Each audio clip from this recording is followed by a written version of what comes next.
இப்போ நம்ம எங்கே நிற்கிறோம் அப்படின்னா சிவகங்கை பஸ் ஸ்டாண்டில் உள்ள டாக்ஸி ஸ்டாண்டில் தான் நிற்கிறோம். பர்த்டே பார்ட்டி கேள்விப்பட்டிருப்போம். தேர்டு பார்ட்டினா என்ன அப்படின்னு சொல்லி இப்போ அண்ணன் நம்ம கேட்க போகிறோம். ஆனால் உங்களுடைய பேர், தொழில் என்னன்னு சொல்லுங்கள். பேர் பிரசாத். என் பேர் பிரசாத். சிவகங்கை தான் டிரைவராக தான் ஒர்க் பண்ணுறேன். சிவகங்கை பஸ் ஸ்டாண்ட் பக்கத்தில் தான் இந்த ஸ்டாண்ட் இருக்குது, டாக்ஸி ஸ்டாண்டு தான்.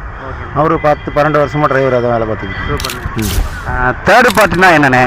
இப்போ தேர்ட் பார்ட்டி இன்சூரன்ஸுன்றது வந்து எப்படின்னா, இப்போ நம்ம வண்டி ஃபஸ்ட் பார்ட்டின்றது நமக்குள்ளது, நம்ம வண்டிக்குள்ளே சேதம் அடைஞ்சது, நம்ம வண்டிக்குள்ளே இருக்கவங்க அவங்கள சேர்ந்தது. இந்த செகண்ட் பார்ட்டி தேர்ட் பார்ட்டின்றது எப்படின்னா, நம்மளோட வண்டியில் வந்து முட்டினாலோ இல்லை நம்ம இன்னொருத்தவங்க வண்டியில் முட்டும் போதோ அவங்களுக்கு சேதம் என்ன ஆகுதோ, அந்த வண்டியில் உள்ளவங்களுக்கோ இல்லை அந்த வண்டிக்கோ என்ன ஆகுதோ அந்த அதுக்குள்ளே இன்சூரன்ஸ் கிளைம் ஆகிறதுக்கு தான் தேர்ட் பார்ட்டி.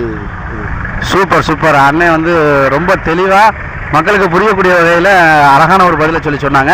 கண்டிப்பாக அண்ணனுக்கு ஒரு கிஃப்ட் நம்ம ஃப்ரெண்ட்ஸ் மோட்டா சார்பாக கொடுத்துருவோம்.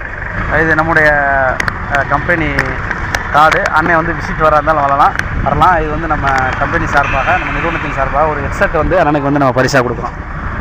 இது போன்ற தொடர்ச்சியான இன்சூரன்ஸ் சம்பந்தமான தகவல்கள் மற்றும் அரசு மானியம் பற்றிய தகவல் வாகனத்திற்கு உண்டான விழிப்புணர்வு வீடியோக்களை அறிய எங்களது யூடியூப் சேனலை சப்ஸ்கிரைப் பண்ணுங்க. எங்களுடைய ஃபேஸ்புக் மற்றும் இன்ஸ்டாகிராம் பேஜை ஃபாலோ பண்ணுங்க. அதை ஸ்கிரீன்ஷாட் எடுத்து நாங்கள் கொடுக்கப்பட்டுள்ள இந்த எண்ணிற்கு வாட்ஸ்அப்பில் அனுப்புனீங்கன்னு சொன்னால் நீங்கள் இன்சூரன்ஸ் செய்யும் போதும் அதே போன்று மானியத்தில் வாகனம் எடுக்கும் போது உங்களுக்கு சிறப்பு ஆஃபரும் ஃப்ரெண்ட்ஸ் மோட்டார்ஸ் மூலமாக வழங்கப்படும்.